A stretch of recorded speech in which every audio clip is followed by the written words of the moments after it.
মালদা জেলা প্রশাসনের সহযোগিতায় সবুজ রক্ষায় সাফল্য পেল পশ্চিমবঙ্গ বিজ্ঞান মঞ্চ। উত্তরবঙ্গের মধ্যে প্রথম 5টি বড় বড় গাছ ট্রান্সলোকেশন করে শুরু হলো পিডব্লিউডির রাস্তা সম্প্রসারণের কাজ। এমনই ছবি নজরে এলো পুরাতন মালদার মঙ্গলবাড়ি এলাকায়। এই সাফল্যের জন্য জেলা প্রশাসন সহ সমস্ত পরিবেশপ্রেমী মানুষজনকে ধন্যবাদ জানাতে শনিবার এক পথসভা করল পশ্চিমবঙ্গ বিজ্ঞান মঞ্চ। মঙ্গলবাড়ি চৌরঙ্গি মোড়ে আয়োজিত এই পথসভায় হাজির ছিলেন পশ্চিমবঙ্গ বিজ্ঞান মঞ্চের মালদা শাখার কর্মকর্তা সুনীল দাস, সুনীল সরকার, মনঞ্জয় রায় সহ আরো অনেকেই। পথসভার কারণ ব্যাখ্যা করতে গিয়ে বিজ্ঞান মঞ্চের কর্মকর্তা সুনীল দাস জানালেন, আজ থেকে প্রায় 3.5 মাস আগে পিডব্লিউডি মঙ্গলবাড়ি চৌরঙ্গি মোড় থেকে নারায়ণপুর রেলগেট পর্যন্ত রাস্তা সম্প্রসারণের উদ্যোগ গ্রহণ করেছিল। ওই সময় তারা শুনতে পেয়েছিলেন রাস্তা সম্প্রসারণের জন্য 33টি গাছ কেটে ফেলার জন্য চিহ্নিত করা হয়েছে। এই খবর পেয়ে তারা উদ্বিগ্ন হয়ে উঠেছিলেন, সবুজ রক্ষায় তৎপর হয়ে উঠেছিলেন। জেলা প্রশাসন সহ পিডব্লিউডি দপ্তরের সঙ্গে আলোচনায় বসেছিলেন। আলোচনায় সবুজ রক্ষায় প্রশাসন সহযোগিতার হাত বাড়িয়ে দিয়েছিল। সেই সহযোগিতার অঙ্গ হিসাবে তারা মঙ্গলবাড়ি এলাকায় রাস্তার ধারের 11টি গাছকে রক্ষা করতে পেরেছেন। এছাড়া 5টি বড় বড় গাছ ট্রান্সলোকেশন করে অন্যত্র লাগানোর সিদ্ধান্ত হয়েছে, যা উত্তরবঙ্গের মধ্যে মালদাতেই প্রথম। তাই এই কাজের সাফল্যের কথা জানান দিতে এবং সমস্ত পরিবেশপ্রেমী মানুষকে ধন্যবাদ জানাতে আজ তারা পথসভা করছেন। আজ থেকে 3.5 মাস আগে আমাদের কাছে একটি খবর এসেছিল যে মঙ্গলবাড়ি চৌরঙ্গি মোড় থেকে নারায়ণপুর যে রেলওয়ে গেট, এখানে যে রাস্তা সম্প্রসারণের কাজ পিডব্লিউডি করছে, সেখানে এই অঞ্চলের প্রায় 33টা গাছকে তারা আইডেন্টিফাই করেছে, গাছগুলোকে কেটে ফেলতে হবে। এই খবরটি আমাদের কাছে যখন আসে, আমরা মালদা শহরে বিজ্ঞান মঞ্চের জেলা দপ্তরে সমস্ত পরিবেশবাদী সংগঠনগুলিকে একসাথে নিয়ে একটা আলোচনা করেছিলাম। এর প্রতিরোধ আমাদেরকে করতে হবে। জেলা প্রশাসনের কাছে আমরা দরবার করেছিলাম, ফরেস্ট ডিপার্টমেন্টকে আমরা জানিয়েছিলাম এবং পিডব্লিউ ডিপার্টমেন্টের সাথেও আমরা বারবার কথা বলেছি। কথা বলার পরে আমরা দাবি করেছিলাম যে উন্নয়ন অবশ্যই হবে, রাস্তা সম্প্রসারণের কাজ অবশ্যই হোক, কিন্তু একেবারে পরিবেশকে ধ্বংস করে নয়। আপনারা নতুন করে ভাবনা চিন্তা করুন, এই প্ল্যানকে যদি কিছুটা চেঞ্জ করা যায়। তারা আমাদের কথায় সাই দিয়েছিলেন। জেলা প্রশাসনের উদ্যোগে পিডব্লিউডি ডিপার্টমেন্ট আবার আমাদের প্রতিনিধিদের সাথে এই অঞ্চলে এসেছিলেন, এসে আবার নতুন করে সমীক্ষা হয়েছে, রাস্তার নকশা কিছুটা বদলানো হয়েছে এবং এখান থেকে 33টা গাছের মধ্যে 11টা বড় গাছকে আমরা বাঁচাতে পেরেছি। পিডব্লিউডি ডিপার্টমেন্ট সেই গাছকে বাঁচিয়েছে এবং 5টা গাছ যাদেরকে একেবারে কেটে ফেলার কথা ছিল, সেই গাছগুলিকে না কেটে উত্তরবঙ্গের প্রথম একটা পদ্ধতি যেটা চালু হচ্ছে যে ট্রান্সলোকেশন, গাছকে এক জায়গা থেকে আর অন্য জায়গাতে তুলে নিয়ে যাওয়া। 5টা গাছকে এই চত্বর থেকে তুলে নিয়ে গিয়ে নারায়ণপুরের যে বাইপাস আছে, সেই বাইপাস অঞ্চলের যে ফাঁকা জায়গা, সেই 5টা গাছে সেখানে লাগানো।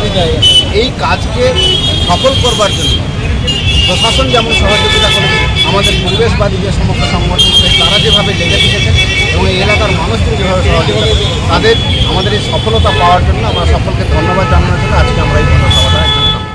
বয়স মাত্র 10 বছর, আর এই ছোট্ট বয়সে ঘন্টার পর ঘন্টা এক ঠাই দাঁড়িয়ে জীবন্ত রামলালা ট্যাবলো সেজে সকলের নজর কেড়েছে পুরাতন মালদার মেয়ে অঙ্কিতা চক্রবর্তী। তার জীবন্ত ট্যাবলো এখন সোশ্যাল মিডিয়ায় রীতিমতো ভাইরাল, যা দেখে গোটা দেশের মানুষ ছোট্ট মেয়েটিকে বাহবা জানাচ্ছেন। খুব সুন্দর হয়েছে।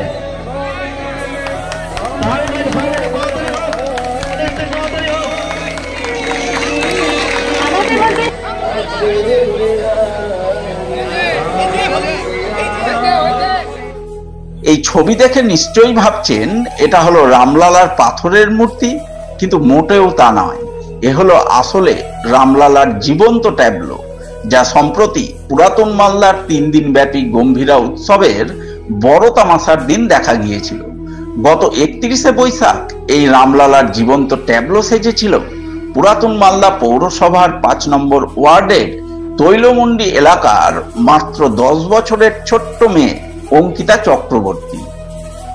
ওল্ড মালদার গম্ভীরা বড় তামাশায় অংশগ্রহণ করেছিলে? হ্যাঁ। কি সেজেছিলে তুমি? আমি রামলালা সেজেছি। কে সাজতে বলেছিল তোমাকে? আমার নিজেরই ইচ্ছা হয়েছিল আমি রামলালা সাজবো। কতক্ষণ সেজেছিলে তুমি? আমি 11টা থেকে প্রায় 9টা অবধি সেজেছিলাম।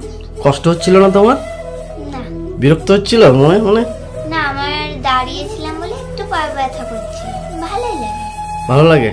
এমনি পড়াশোনা করো তুমি? কোন ক্লাসে? 5। বলছি যে পড়াশোনা ছাড়া আর কি কি ভালো লাগে তোমাকে? আমার গান, আঁকা, নাচ সবই ভালো লাগে। আমার খুবই ভালো লাগছে, আমাকে সবাই ভালোই বলছে, খারাপ বলেনি। অঙ্কিতা মালদা শহরের বার্লো বালিকা প্রাথমিক বিদ্যালয়ের 5ম শ্রেণীর ছাত্রী। তার বাবা অনুপ কুমার চক্রবর্তী পেশায় এক বেসরকারি সংস্থার কর্মী, কিন্তু নেশায় একজন গম্ভীরা শিল্পী। বাবার গম্ভীরা দেখেই অঙ্কিতা এবারের পুরাতন মালদা গম্ভীরা উৎসবে ছদ্মবেশ ধারণ প্রতিযোগিতায় রামলালার মূর্তি সাজার আবদার করেছিল। সেই আবদার পূরণে তার বাবা অনুপ কুমার চক্রবর্তী অঙ্কিতার আর্টের শিক্ষক অভিজিৎ গুপ্তর শরণাপন্ন হন এবং তাকেই দায়িত্ব দেন মেয়েকে জীবন্ত রামলালার ট্যাবলো হিসাবে সাজিয়ে তোলা। সেই দায়িত্বকে চ্যালেঞ্জ হিসাবে গ্রহণ করে আর্টের শিক্ষক দিন-রাত এক করে 12 দিন ধরে প্রস্তুতি নেন এবং প্রতিযোগিতার দিন প্রায় 8 ঘন্টার অক্লান্ত প্রচেষ্টায় ছোট্ট অঙ্কিতাকে জীবন্ত রামলালার ট্যাবলো হিসাবে সাজিয়ে তুলে রীতিমতো সাড়া ফেলেন। হ্যাঁ, আমি সাজিয়েছি। তো কতক্ষণ লেগেছিল সাজাতে? সাজাতে লেগেছিল মোটামুটি সকাল 11টা থেকে 5:30, বৈকাল 5:30 অবধি। আর ওই বিভিন্ন যেগুলো আরও চালি ছিল মোটামুটি 10 দিন এক্সট্রা। কালকালের কাজ টাজ, মাটির কাজ যেগুলো আছে টোটাল 10 দিন সময় লাগে। তখন চ্যালেঞ্জের একটা ব্যাপার ছিল, হাতে মাত্র ছিল 12টা দিন সময়। তো সেই হিসাবে মানে চ্যালেঞ্জটা আমি অ্যাকসেপ্ট করলাম যে না ঠিক আছে, এরকম কাজ মালদায় হয়নি, দেখা যাক কতদূর কী করতে পারি। তো যাক, রাত জেগে কাজ করে কাজটা উঠে গেছে। কাজটা সফল হয়েছে তো? একবারে মানুষ প্রচণ্ড ভালোবেসে। আমারই তো বিশ্বাস হচ্ছে না, মানে আমি ওটা করেছি, মানে একটা আলাদাই রূপ চলে এসছে, মানে মানুষে প্রণাম করছে, কারো চোখে জল। অঙ্কিতার বয়স মাত্র 10 বছর, আর এই বয়সে সে ইউটিউব ঘেঁটে জীবন্ত রামলালার ট্যাবলো সাজার ইউনিক আইডিয়া বের করেছিল। শুধু বের করাই নয়, ছদ্মবেশ ধারণ প্রতিযোগিতার দিন নাওয়া খাওয়া ভুলে ঘন্টার পর ঘন্টা ধরে ট্যাবলো সেজে এক ঠাঁই ভ্যানে অবিকল পাথরের রামলালার মূর্তির মতো নিশ্চল দাঁড়িয়ে থেকে অসীম ধৈর্যের পরিচয় দিয়েছে সে, যার দরুন এখন সে সোশ্যাল মিডিয়ায় রীতিমতো ভাইরাল। দেশ জুড়ে সকলেই তার প্রশংসায় পঞ্চমুখ। তাই মেয়ের এই সাফল্যের কথা বলতে গিয়ে ঝরঝর করে কেঁদে ফেললেন অঙ্কিতার বাবা পেশায় গম্ভীরা শিল্পী অনুপ কুমার চক্রবর্তী। মেয়ে কোথা থেকে অনুপ্রাণিত হলো এই ইয়েতে? আমি একজন গম্ভীরা শিল্পী। আচ্ছা, আমি 25-26 বছর ধরে এই লাইনের সাথে যুক্ত। আমার ভাইও আছে। আমার মেয়ে 2 ক্লাস 1 স্কুলে, সারদা স্কুলে পড়তো, নার্সারিতে। ওখানে ছদ্মবেশে আমি একজন তাকে গম্ভীরা শিল্পী সাজিয়েছিলাম। তারপরে আমার মেয়ে আমাদের গম্ভীরা গান মোবাইলে সব কিছু দেখে তার একটা মনে সাধ হয়েছিল বা হচ্ছে এখনো অবধি। কিন্তু আমরা এত বছর থেকে গম্ভীরা করেছি। ওল্ড মালদা মানে বাইরের সবাই দেখেছে এই যে রামলালা আমার মেয়েকে সাজিয়েছি। তার আনন্দ আমি বলতে পারবো না, আমার বুক ফেটে গেছে। আমি লাস্টে তাকে পৌরসভাতে প্রণাম করে ফেলেছি। ওল্ড মালদার লোক অনেক প্রণাম করেছে। আমার আনন্দে গর্বে বুক ফেটে যাচ্ছে, এইটুকুই বলতে পারবো। আশা করি আমি তাকে চেষ্টা করবো গম্ভীরা শিল্পী হিসাবে সবসময় তাকে চেষ্টা করবো সে যেন গম্ভীরার দিকে যুক্ত হয়। আর ছোটই সবাই নষ্ট হয়ে যাচ্ছে, গম্ভীরা শিল্পটা নষ্ট হয়ে যাচ্ছে। আমাদের অনুপ্রেরণায় আমি চেষ্টা করবো আমার বাড়ির মেয়ে হিসাবে তাকে গম্ভীরার সাথে যুক্ত করা।